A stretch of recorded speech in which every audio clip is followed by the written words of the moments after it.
Well, good morning, friends. This summer at Zion, we are marching through the book of Genesis. First book in God's Word, a book that speaks all about the origin of creation, the origin of life, the blessing of an eternal God and the relationship we have with a God who was, a God who is, and a God who will always be. And put it through the preaching series now for God to line this up for myself to have Abraham and Isaac, after having an Isaac in our own family. And yet this story has always been one that has intrigued me on so many levels. As I dig in deeper to this story, I see so many connections from here to the New Testament, of which we will speak about this morning, and the blessings of God's faithful provision in the life of Isaac.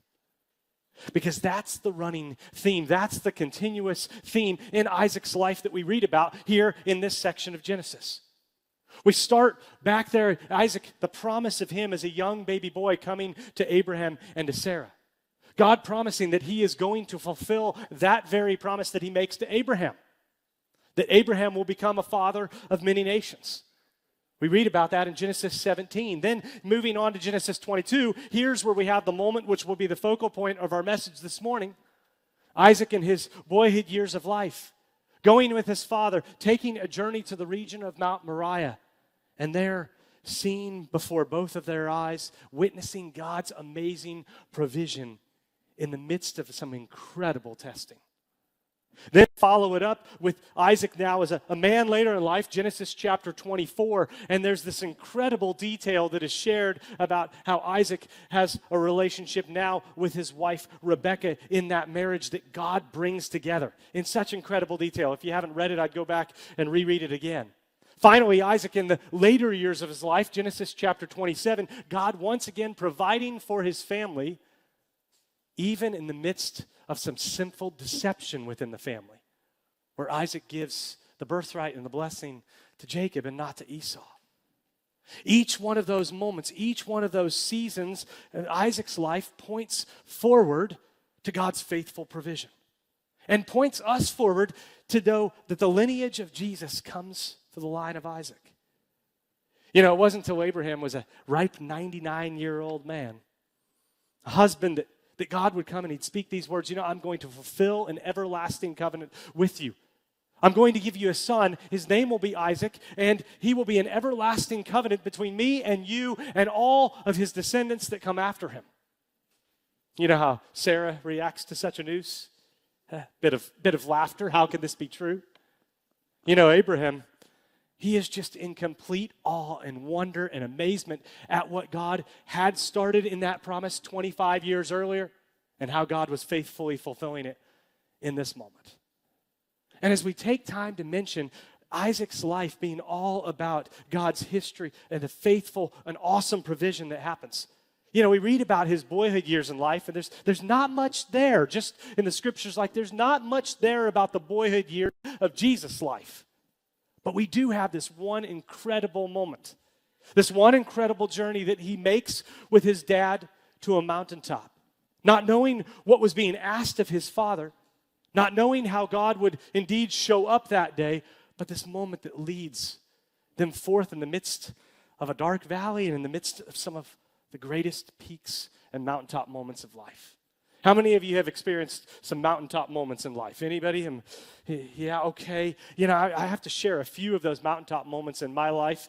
Back in 2009, I reminded about this as I was writing this message, and I was looking at the wall in my office. Over in the corner, I have a collage of pictures about this very special day that happened in my life back in 2009 when I was ordained into the office of the public ministry. With my grandfather present, who's now with the Lord, with my father present, who's continuing to faithfully serve God's people. And what a powerful day it was for me to stand up, to take that oath, to take that pledge, to confess that I would live up to the calling worthy of that which I have received.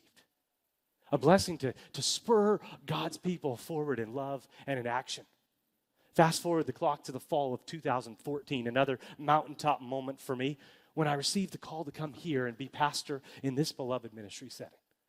Encouraged by the vision, by the tenacity, by the blessed reassurance of this flock and this fellowship that continues to anchor itself on the promises of God, what God has already fulfilled in the past years, but what he is still fulfilling well after 140 years on this sacred ground on the hilltop.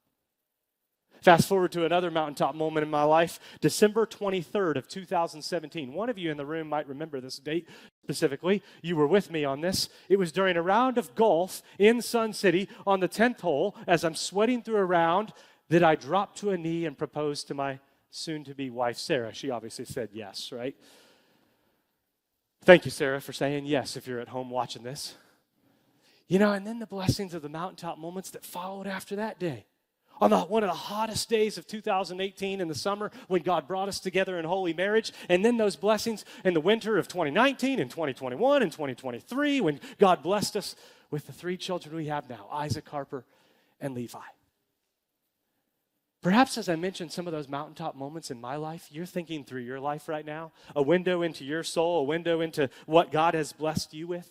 You're thinking about various mountaintop moments in the life of your family, like I've just mentioned to you, in the life of your vocation, which I have just shared with you, in the life of this church, and how you have been a part of this place, this flock, and this fellowship for however long you've been a part of it. And perhaps those mountaintop moments that we think about, they can really overshadow some of the dark testing valleys that can show up in our life. And life is not all about those mountaintop moments. Each one of us have been sitting here in the Lord's house. We know what it feels like to have to plod our way through some of life's darkest seasons, some of life's most significant challenges that can be thrown our way. When it comes to our own health or our own well-being, when it comes to the safety and the security of the relationships nearest and dearest to us. When it comes to the fact that, yes, we do have to say goodbye on this side of heaven to those for whom death has come, for whom Jesus has called them back home to him, and one day a grand reunion awaits.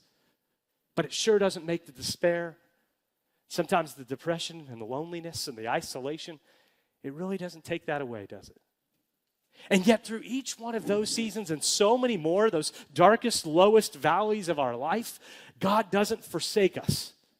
He doesn't just stand off of the sideline and say, you deal with that. No, he actually journeys with us. He walks beside us and journeys with us in our greatest hours of need.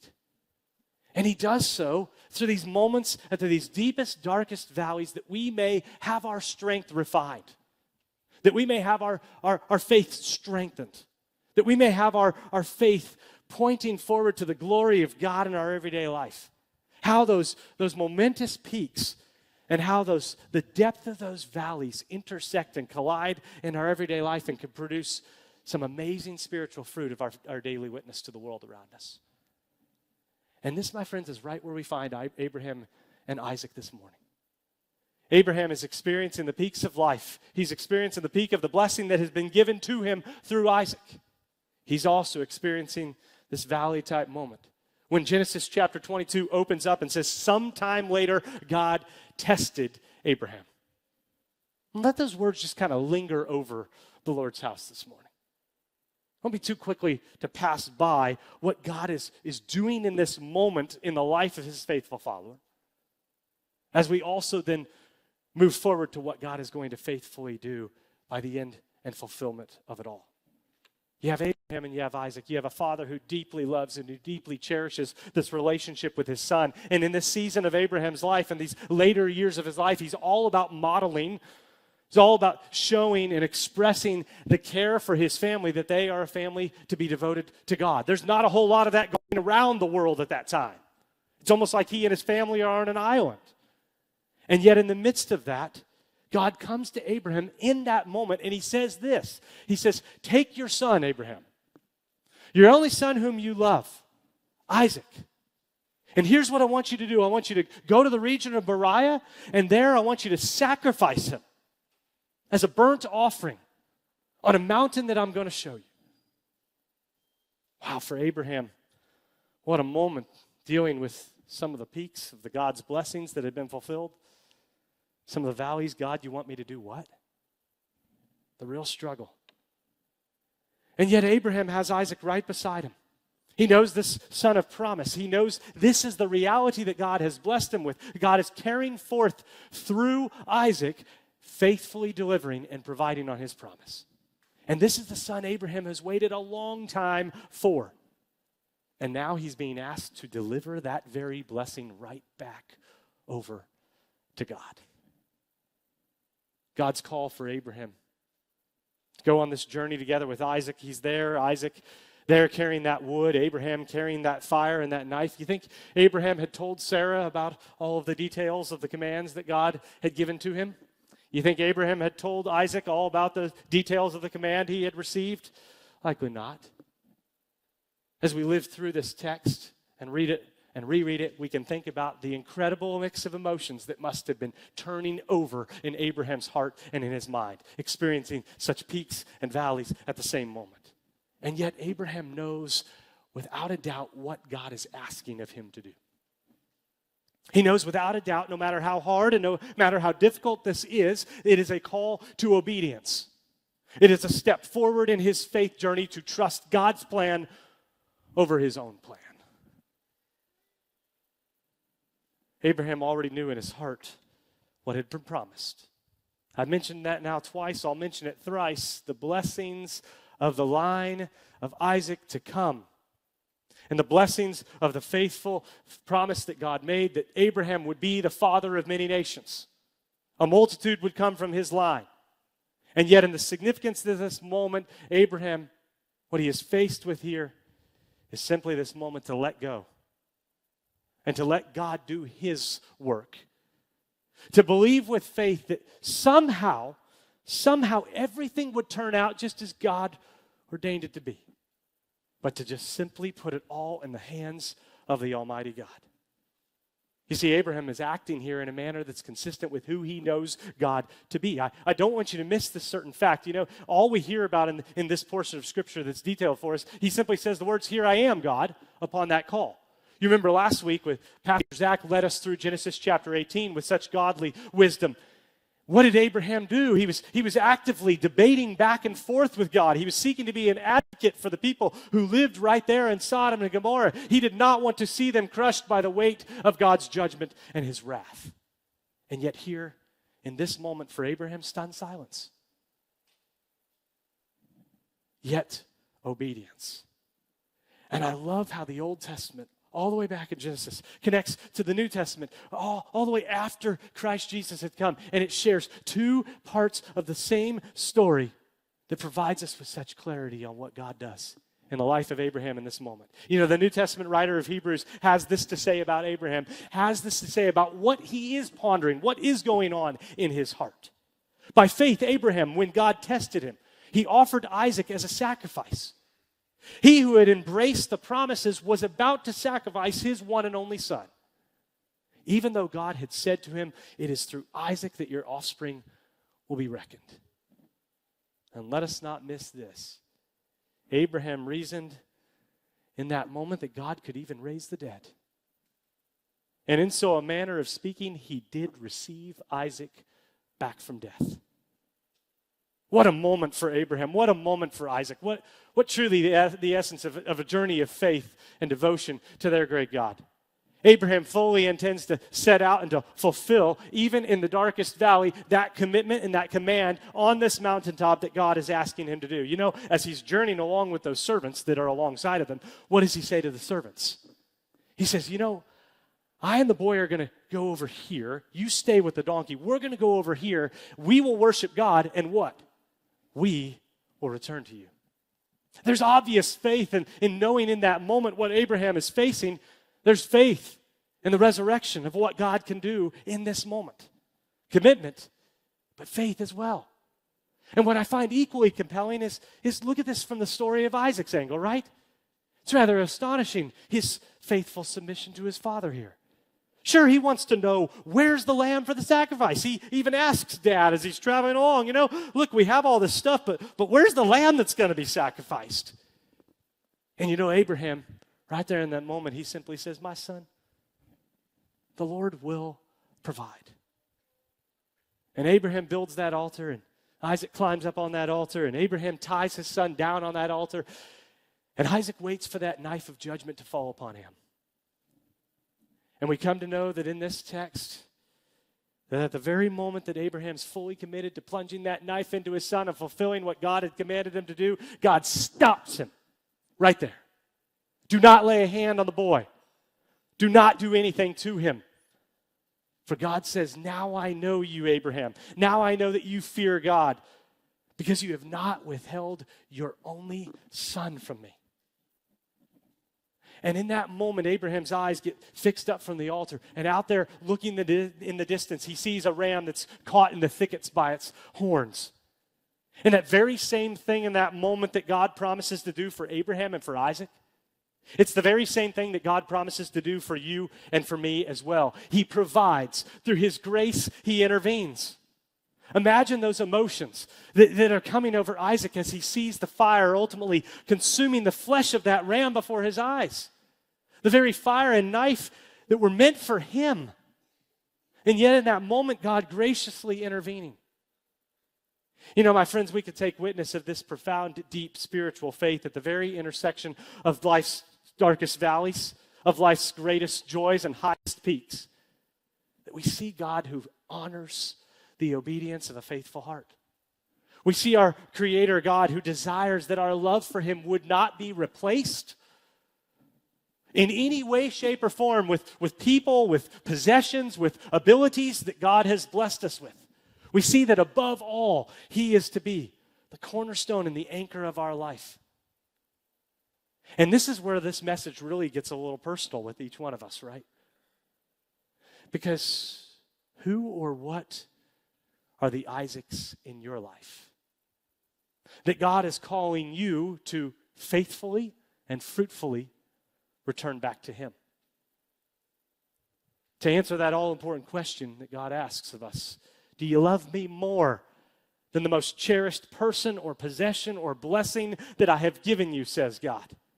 You know, it's not difficult to spot Abraham's true joy of devotion and affection. It's Isaac. It's the son of the promise God's given him. And yet what God does in this moment, through this testing, through this refining, through this strengthening in Abraham's life, He frees him from the snare of making Isaac an idol. Oh, how easy and how often we can make things in this world, people in our lives, idols.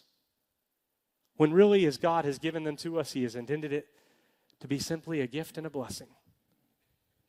God's test for Abraham pushes him to the limit, and I can assure you, friends, that God's testing and loyalty of us will happen in our everyday life.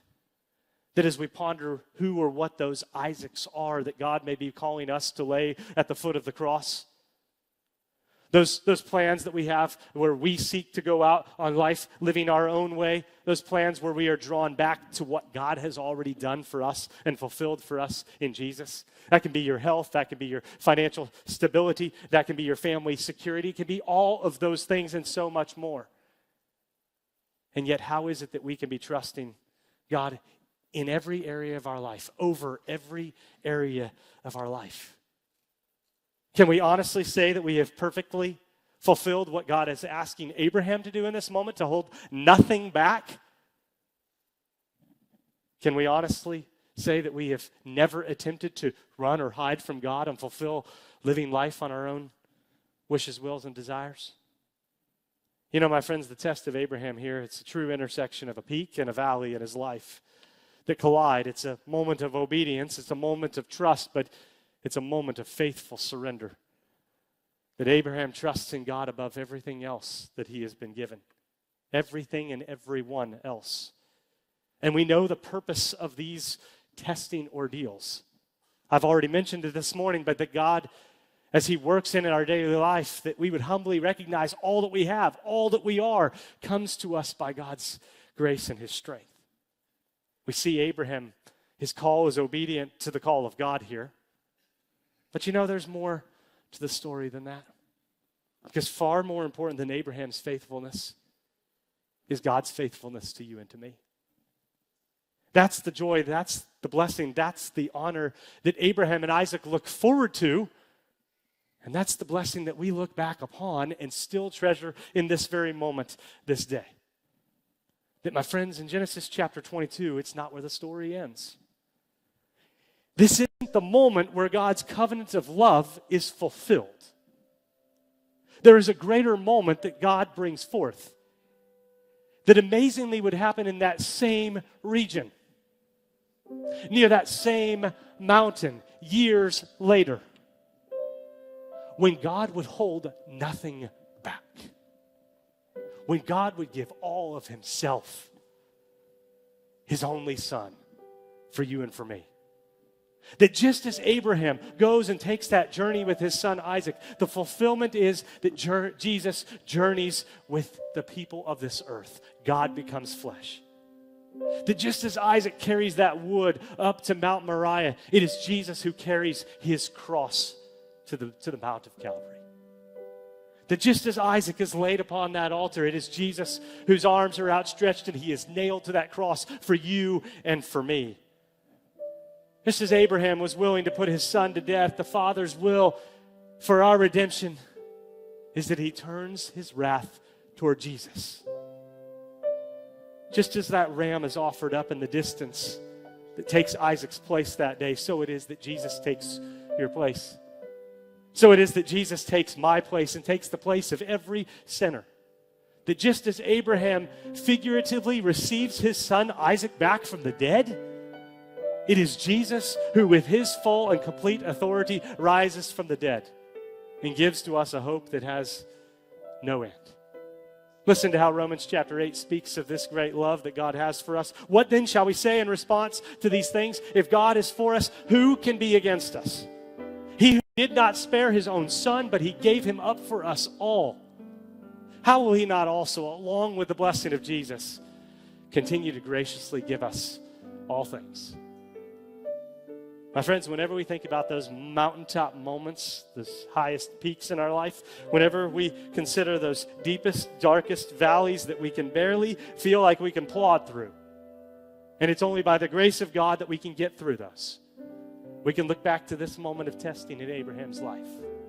We can see in this very moment in the life of Abraham and Isaac a true moment of testing, but a true moment of trusting and a true moment of triumph.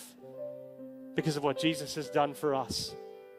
Because it is God who fulfills what he asked Abraham to do that didn't get fulfilled that day, but that he fulfills himself by holding nothing back for you and for me.